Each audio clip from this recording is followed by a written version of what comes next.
Daw kalibutan kadako ang problema karon ni ining usa ka asawa kay matod pa gusto nang makigbulag ang iyang bana kaniya kinihuman na sayran nga nabuntis na pud siya bisag bag-o pa siya nanganak. Sa atong pakiginabi mismo sa asawa nga dako gyud ang iyang katingala kay wa man matod pa siya mahilabti pa sa iyang bana kay gikan palagi nanganak duha ka bulan nagpiti siya kay naglain man ang iyang lawas apan naunsa ba nga positive man ang resulta. Bago pa kong nangalak, 2 ka bulan pa ning ako ang anak.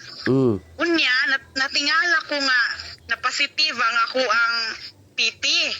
Unya kay balon. Unya karon natingala ko nga wala man ko hilabti sa kuwang bana. Karon akong problema kay hastang maoy sa kuwang bana kay 2 pa lagi ka bulan ni ako ang anak. Kuan ko kay lain naman akong gipamati and ako feel na ako murag buntis na pud guro ko nya wala man ko hilabti sa kuwang bana mao to piti ko.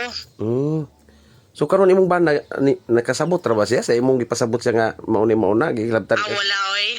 Di gyud siya mo. Bulag gani siya no kay pagtuon niya dajoy laing hilabot na ako. Pero wag gyud po laing tao nga nihilabot nailambigit ni ma'am kat. Wala eh. Ako rambana. Murag hubog nga nagmaoy ang iyang bana nga naghurumintado sa iyang nasayran nga nabuntis ang iyang asawa nga wa siya kahilabot. Katarungan ni Mrs. nga wala man siya magluib gyud sa iyang bana. Giangko niya nga wa pa pud siya mahilabti sa iyang bana sukad sa iyang pagpanganak. Pero base sa iyang kasinatian, gibutyag ni ini nga niaging bulan. Sige siya gadamgo nga gihilabtan siya og usa ka engkanto sa gunson gayod. Ug mao na dayon ni ang resulta nga nagpositibo siya sa iyang pagpregnancy test. Mao lagi to nga kada gabi magdamgo ko nga nay diliingon nato gahilabot sa kuha. Mga pila na pod ka semana o pila ka gabi ka nagdamgo ani ma'am ngayon ani itong mga niagi pang mga kwan. Niaging bulay. Naging bulay. Street mga ni street na. So, street ang paghilabot sa kuha. So karong bulan na kuan ko kay lain naman akong gipamati and ako feel na ako murag buntis na pud guro ko nya wala man ko hilabti sa kuwang bana mao to nagpiti ko. So karon sa may imong plano anak ma'am nga pwede ba nga imong iduol sa mga doktor sa may mga posible dili adto guro na ako nig binisaya kay mao may istorya sa mga katigwangan diri ang ipabinisaya jud daw kay basig uray ra daw kuno. Mao ba? Alayo ni ini atong gikuhang komento ang mga eksperto bahin ani nga mga dili ingon nato na hinabi nato ang usa ka karaang mananabang ug usap pud siya ka expert nga pwedeng makakita og makakommunicate ni ini nga mga laing nilalang. Siya si Felix Antiula taga Suwatan ang bago ning atong dakbayan sa Butuan. Matod pa niya di na maihap ang iyang napaanak ug di na pud maihap ang iyang natabangan bahin sa pagpanghasol ni ining mga dili sama kanato ug sumala pa ang nahitabo nining maong babae dili bakak kay pwede gyud matod pang makapaburos ang mga engkanto. Na siya, ang problema anak, numberos na yun, isa na kung nag-mens siya tapos wa pa mo mahuman ang iyang mens o iyang regla tapos imong gigamit, buntis yun na yun. Mo ba?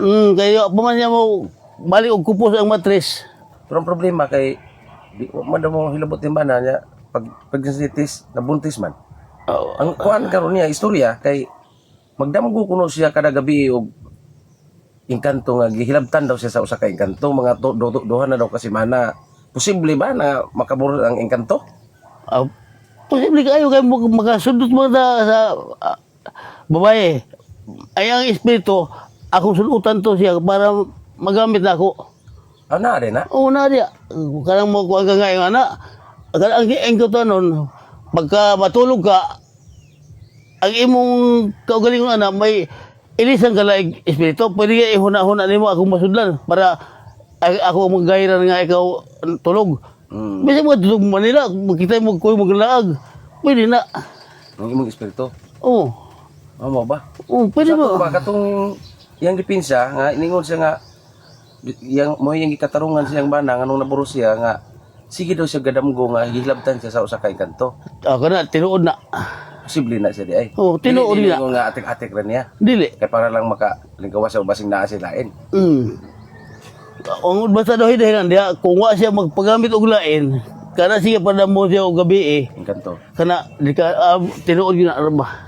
Samtang ato usab nga gikuha ang komento ang expert sa science bahin ini nga mga buntis usa ka chief midwife ang ato nga na interview Matod ni Ma'am Christy Binsilao, head sa Ambago Birthing Clinic, gikumpirma ni ini nga naagyoy mga babae nga mabuntis dayon bisag bag-o pang nanganak. Naay duha pa ka bulan gikan sa pagpanganak, gitawag nila kini og lahos.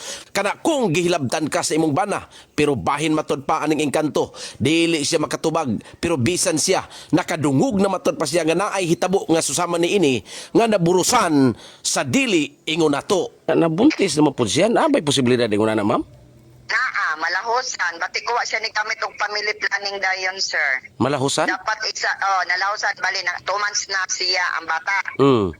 Dapat atong isa ka buwan, gidugo siya wala, kay bago siya nanganak, family planning na siya. O kana siya gigamit na po dahil siya utos siyang bana, bago pa. Gilapta na siya, siya yung bana, nga bago pa, nanganak. Ang problema karon nila ma'am kay wala daw mo hilabot iyang bana mo nang nasuko iyang bana. Ngawan po daw siya nagpahilabot sa lain. Ang kuan lang, ang iya lang gi-istorya nga sige kuno siya padamguhon og inagmagabi nga gihilabtan daw siya sa engkanto. Sure gid siya, wala siya ilapti siya yung bana? Wala daw mo bitang mag-wild gani kuno iyang bana. Maoy na nagmaoy daw iyang bana pagkaibalo nga nabuntis na po siya. Dili ko kakuha na ng binisaya, sir. Namay uban-uman ngayon nabasing na sa tawag na nakakuha ng iyang nagustuhan ba nga nakagusto ang engkanto sa iya ha. Pero nakadungog ko mga story na pwede na posibilidad daw ana. Yun ako mananabang. Nga mahilabtan ka. Pero basta sure magid kasya wa sa ilapti si Embana. Wag gid daw mo bitang suko iyang bana.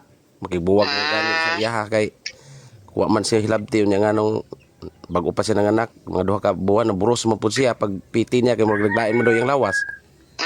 Pero na ba po din siya na mga bisag wa ka hilabti? Naa pa maburos gyapon? Dili man ka mo buros ko wa ka hilabti gyud.